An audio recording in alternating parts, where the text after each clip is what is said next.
안녕하세요. 며칠 전 제 영상을 보고 댓글에 온타리오주의 렌트비 인상 상한선 제한에 대해 알려주셨는데요. 드디어 우려한 일들이 하나둘 나타나고 있는 것 같습니다. 온타리오 토론토 집주인이 임대료를 월 9,500달러로 7,000달러 인상하여 충격받은 두 자매의 내용을 들었습니다. 자매는 침실 2개와 욕실 2개인 콘도에서 3년 동안 살았다고 합니다. 자매는 집주인에게 임대 계약 변경을 요청했기 때문에 집주인이 쫓아내기 위해 임대료를 일부러 월 7,000달러를 올렸다고 생각합니다. 실제로 캐나다에서 집주인이 임대 계약자를 쫓아내기 좋은 방법으로 임대 계약자가 납부하기 힘든 가격으로 렌트비를 높게 올리는 방법이 있습니다. 단, 법을 어기지 않는 한에서 합니다. 또는 가족이 들어와서 살 계획이니 재계약을 하지 않기도 합니다. 현재 온타리오주는 2024년 임대료 인상을 2.5%로 제한합니다. 그러나 2018년 11월부터 건축된 새 건물에 대해서는 적용되지 않습니다. 즉, 집주인은 원하는 만큼 임대료를 인상할 수 있습니다.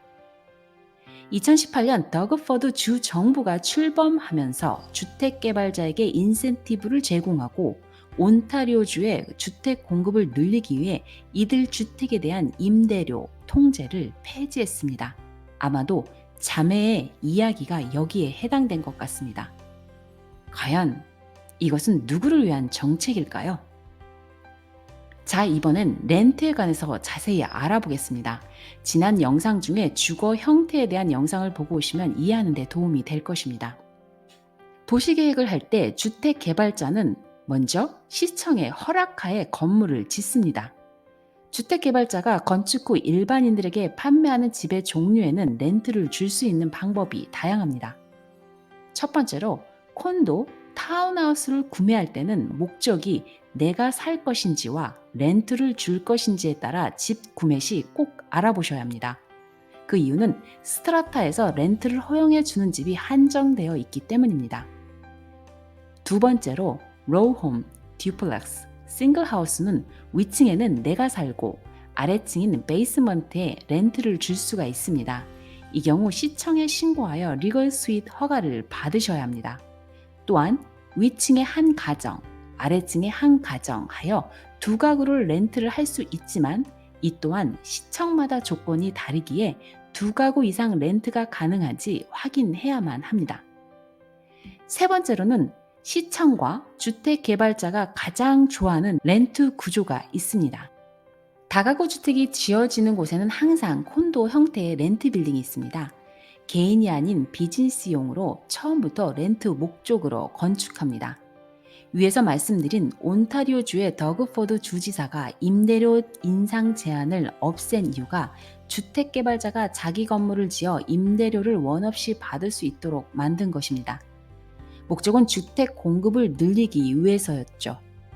일반인 렌트로는 턱없이 부족하니 비즈니스용으로 허가를 해주는 격인데요. 그러면 임대료 제한도 주정부가 규정해 주는 것이 옳은 정책이지만 더그포드 주정부는 임대료 제한을 폐지했으니 아마도 뒷돈을 많이 받았나 봅니다.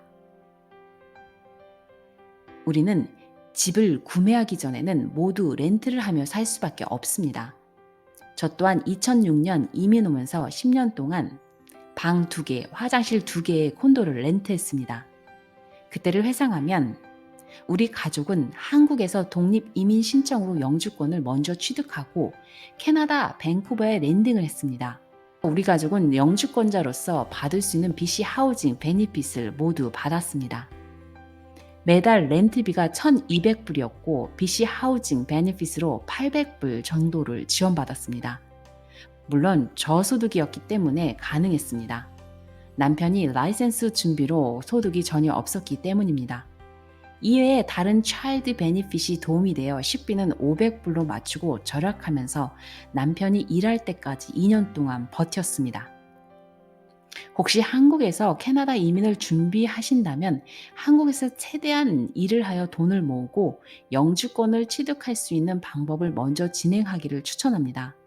캐나다에 먼저 입국하시고 영주권을 따시려고 하면 시간이 길어져서 비용이 많이 들 것입니다. 있는 돈을 렌트비와 생활비로 금방 탕진할 수 있겠죠. 돈은 버는 것보다 쓰는 것이 눈 깜짝할 사이로 없어집니다.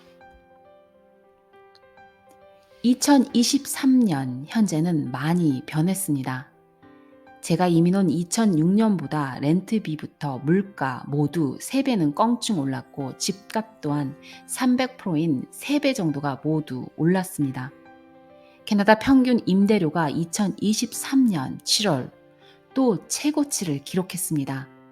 2년 전인 2001년 7월에 비해 캐나다 평균 임대료는 21%, 즉 월 354달러 상승했다고 합니다. 학생들이 가을 학기를 앞두고 서둘러 임대 계약을 체결하고 인구가 기록적인 수준으로 증가했으며 캐나다 은행이 이자율을 22년 만에 최고 수준으로 인상함에 따라 주택 구입자들이 줄어들면서 지난달 임대료는 더욱 상승 압력을 받았습니다. 캐나다 내에서 임대료가 가장 빠르게 오른 것은 BC주 밴쿠버입니다. 일반적으로 투베드를 많이 선호했지만 임대료가 오르면서 원베드를 찾는 사람이 많아져서 원베드 임대료가 많이 상승했습니다. 현재 캐네디언들의 상황을 설명드리겠습니다. 저희 클리닉을 방문하는 분에서 30대부터 시작하여 중년까지 이미 본인 집이 있는 사람들은 콘도를 평균 1개에서 2개 정도를 구입을 했다고 합니다. 특히 하이라이즈 콘도는 분양으로 디파짓만 내면 5년 후 완공이 되므로 시간을 벌 수 있기에 많이들 구입했습니다. 밴쿠버에서는 자기 집이 있고 일을 하면서 수익이 있는 일반인들도 렌트 사업에 뛰어들고 있습니다. 다시 한번 말씀드리지만 아주 작은 집이라도 일단 구매를 해 두셔야 숨은 쉬면서 살아갈 수 있을 것입니다. 집값이 떨어질 날을 기다리시나요? 절대로 그날은 오기 힘들 것 같습니다. 떨어져도 일시적 현상이고 곧 오를 것입니다. 이 또한 공급과 수요를 이해하셔야만 합니다. 세상이 바뀌었습니다. 캐나다는 전 세계에 돈이 있는 사람들이 또한 몰려오고 있습니다. 캐나다는 돈 많은 사람들이 가장 원하는 것인 양도소득세가 없습니다. 자식에게 물려줄 경우 세금이 없다는 것입니다. 100% 모두 물려줄 수 있습니다. 캐나다는 이민자와 유학생 수를 미친 듯이 숫자를 늘리고 있습니다. 캐나다는 물가를 올려도 걱정 없이 먹고 쓰고 놀러 다닐 수 있는 사람들이 늘어나고 있습니다. 캐나다에서 특히 밴쿠버는 모든 캐네디언들이 꿈꾸는 은퇴 지역입니다. 여유가 있는 은퇴자들도 날씨가 좋기에 많이들 오고 있습니다. 지인 중에 변호사님이 계시는데 이번에 이민 컨설팅을 하면서 한국에서 돈 있는 분들의 문의가 미친 듯이 넘쳐난다고 합니다. 세상이 어떻게 돌아가는지 이제 이해가 되실까요?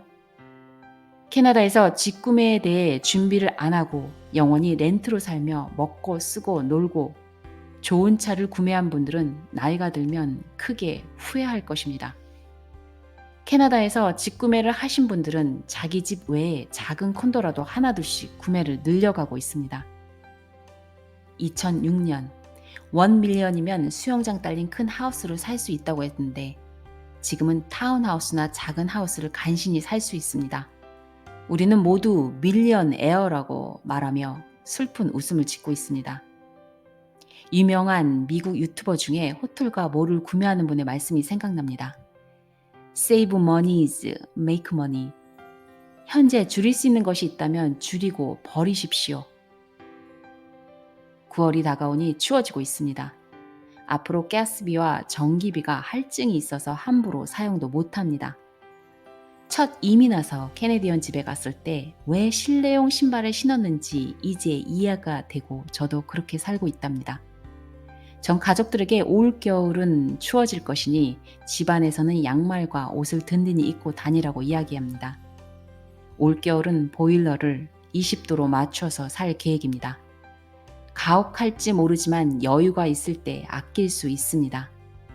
여유가 없으면 아낄 수도 없습니다. 시청해 주셔서 감사합니다.